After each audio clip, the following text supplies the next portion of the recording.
Hi and Happy New Year. I actually recorded this previously and it didn't kind of work. So I'm doing that live again. And hopefully, I'm sorry if you joined me early and didn't see me here, but here I am again. So hi and welcome to Live Your Hero's Journeys podcast. For today's episode, I'm going to record them live here on Facebook. Hi, I am your host, Pheh Sze, and Happy New Year to you. I hope that you have a great celebration with your close one and your family and friends, and begin the year with new hope and inspiration. It has been a tough 2 years for, I would say, all of us. So that's why I thought this year I want to start the new year with new hope, new vision, and new inspiration. For the last 2 years, I find that the way I see the world has changed, and the way how I plan for my new year has also changed. In the past, I like to have lofty goals and kind of live for the highlights. But ever since we were in the pandemic in lockdown, I realized how important it is to make sure that our daily life are extraordinary. Because come to think of it, if you look at your life, it consists mainly of ordinary daily life. So if we can live our life daily, effectively, and consciously, that will also determine the quality of our life. So, the best thing I usually do is to have some blank papers, or you have a notebook. The first step is to list the categories that are important to you. So for me, I usually list about 5 different categories. So first is my health, my career, finance, relationship, and self-growth. So whatever that is important to you, put them as a big category and write them down on the top of the page, on your blank page. Next, I call the second process is the track and audit. Just imagine whether you want to go to a destination, you put on your GPS, first you got to know where is your current location and where you want to go. And hence your GPS is going to make out what is the best way to get from where you are to where you want to go. So first thing is that we have to track our behavior, our daily habits, to know what is the baseline that we're working with. So in another paper, list out what are the things that you do from the moment that you wake up till you go to sleep. So first thing you wake up, do you usually wake up with an alarm clock? Do you wake up at the same time of the day? And how do you feel when you wake up in the morning? And what do you go to brush your teeth straight away? Do you do any daily morning rituals? Do you have a newspaper reading ritual? Do you have a tea or coffee morning ritual? Or do you have meditation ritual, daily journal, gratitude, whatever it is? List out step by step each action that you actually take on a daily basis. And also the habits that you cultivate even before you sleep. The thing is, the 2 most important time of our day is the first thing when we wake up and also before we sleep. Before we sleep, or determine our sleep and also how we feel the next day, and how we start the day is going to also determine how we're going to end the day. So listen out. And then the next thing is, with each category that you have listed. Hi, David. Good to see you here. Anyway, so once you list out the categories, write down, put a line in the middle of the category. what works and what doesn't work. As simple as that. So waking up in the morning, what doesn't work for me is looking at my phone the first thing in the morning, because my brain will start thinking. I'm thinking of what I'm going to do, or depending on the responses or the messages I receive, my brain will start thinking. So that doesn't really work for me. So what works for me is to look at my phone only after I finish all my morning ritual. So my morning ritual consists of my knee exercise, and then I do my meditation, and I do my morning journal, and perhaps one simple task I have to do for the day. And then only I allow myself to look at my phone. Because when you start the day with a clear mind, that helps you to reset. The same thing before you sleep, what's working for you and what doesn't work for you. So what works for me is before I sleep, if I just, no, I would say meditate, I just be silent, even just for 1 minute before I go to bed. I find that the quality of my sleep is much better. Or perhaps you would like to journal, to kind of download everything that's happening, during the day, your thoughts and emotions, so that when you go to sleep, then you have a clear mind. So what works and what doesn't work for your health? For example, I feel that if I eat out too much during like lunch and not bringing my own lunch, I don't feel too good after that, because the choices that I order when I order out is not a healthier choice compared to, say, when I cook my own home cooked meals. So for example, for your career, what kind of skill set that makes you feel that you're in the flow? So for example, for me, a creation, I feel very creative when I'm in creation mode, when I'm journaling, I'm talking, when I'm conversing, when I'm communicating with people.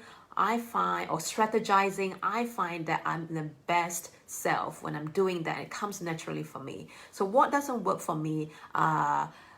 For example, repetitive work. I don't like too much details. I feel too much details, say, reading all the fine prints will suck the energy out of me. So make sure what works and what doesn't work for you, and how can you increase the skill or task that's working for you. So the same thing, two categories, what works, doesn't work. And for example, finance, what works, what doesn't work, like ordering coffee 4 times a week out, that's not working, for example. What works is, for example, if you save, you're the type of person, you find that saving is difficult. What works is to have a weekly schedule, for example, and it's direct debit from your account, so you don't even notice that it's going away, so you can set it up. So that's working. But for you to manually, say, to deposit the money every day or every week, it's too much of a work. So what works, figure out, is it weekly or is it fortnightly or monthly? So what works and what doesn't work. So same thing with relationship, what works. So what works is perhaps somebody, when you spend time with, you feel more supportive, you feel happier, you feel liberated, you feel more inspired, you feel supported. And there are some people, I'm sure, after you talk to them or interact with them, you feel more demotivated, your energy goes down, they suck the energy out of you.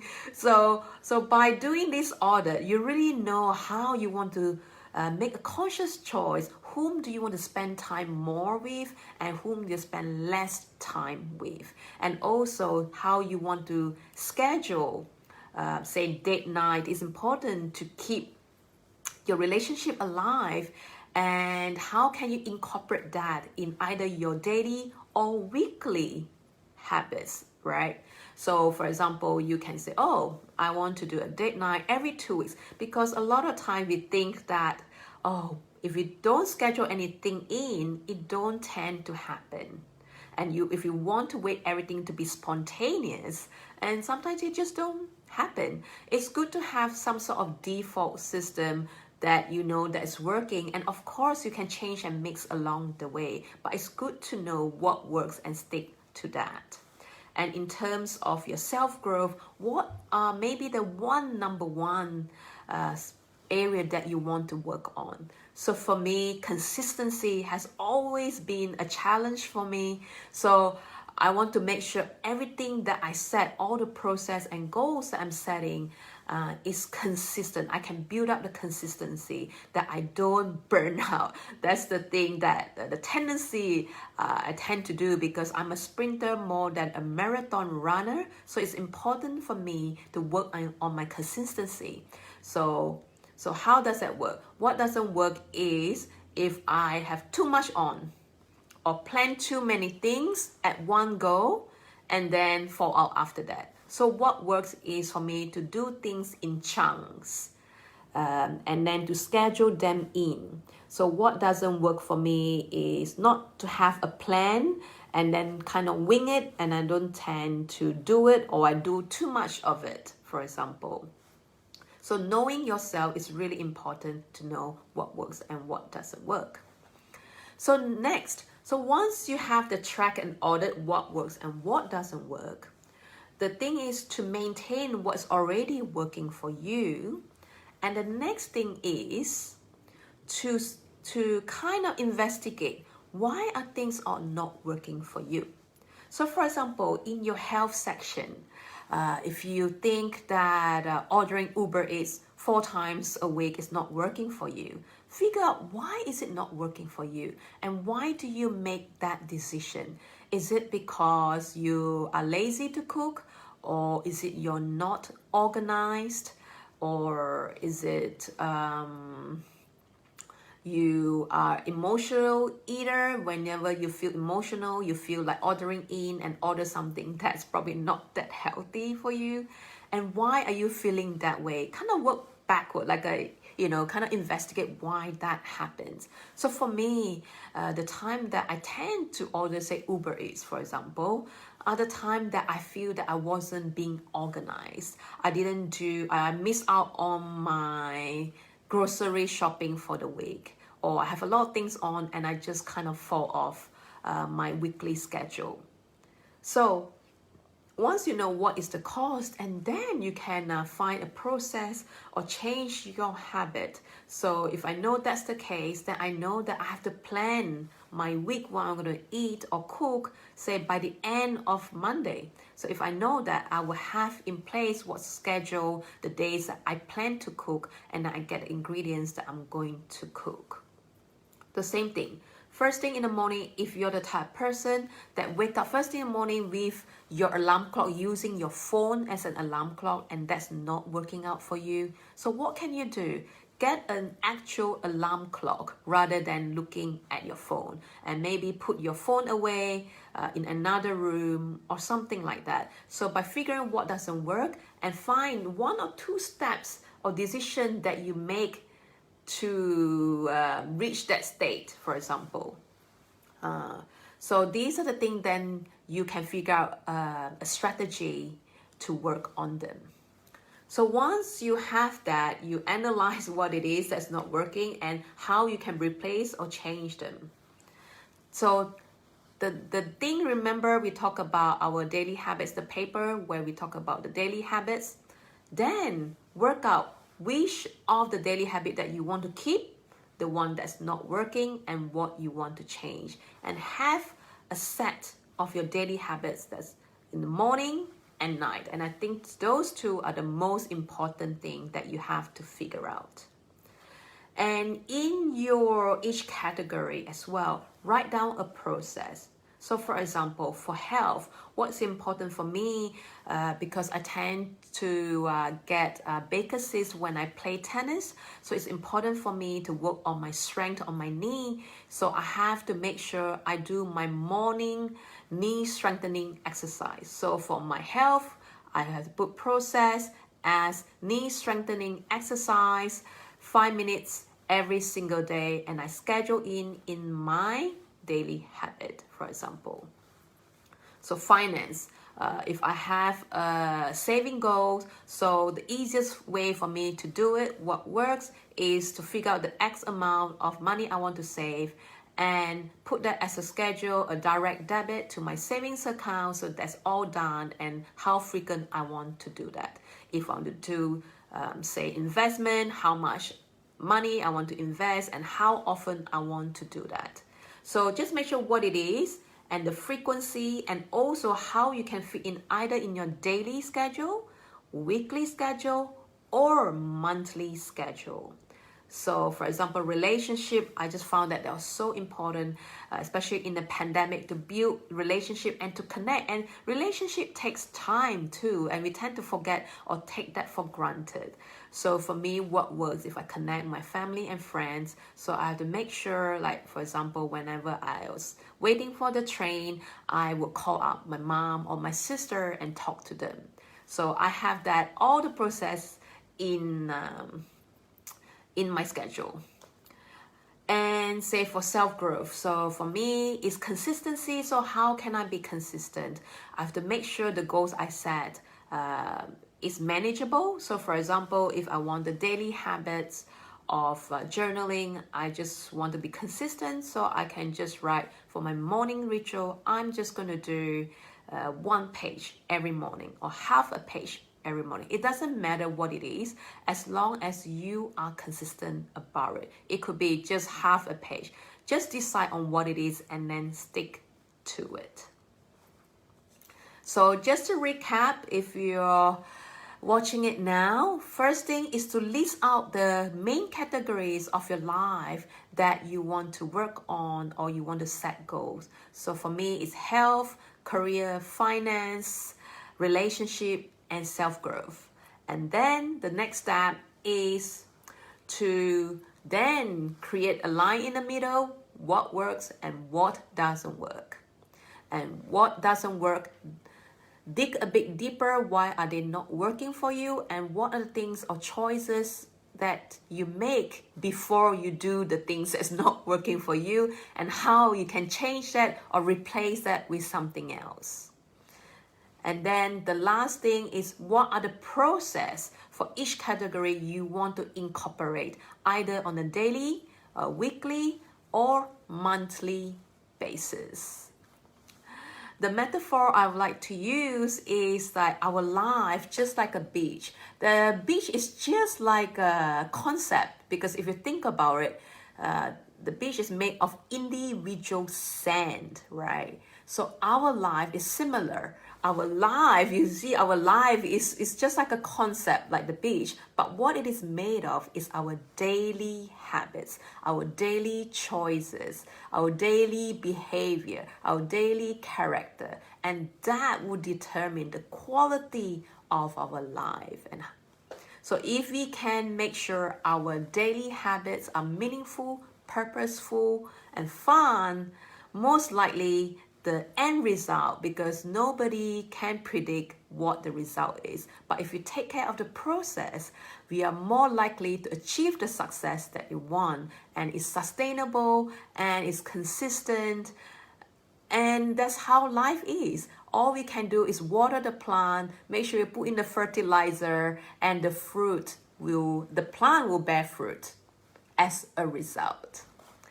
I hope that you find this episode to be useful, and I really hope that this year is a great year for you, and you begin the year with new hope, new vision, and new inspiration. Just remember, what happened in the past served as a life lesson for us, and as long as we take the lesson, we can always make a different choice in our day, every single day, and set a new trajectory for our life. And it's never too late. So hope that 2022 will be a great year of possibilities for you. Thank you for joining me today. It's been a great pleasure for me to be hosting Live Your Hero's Journeys podcast. You can subscribe to my channel or follow me on my newsletter, and I'd love to hear your feedback and what kind of topics you like to talk about, so I can continue on this vision of making an inspiration and inspiring others to live a life worth writing about. So until the next episode, Live a life worth writing about. I'll see you soon.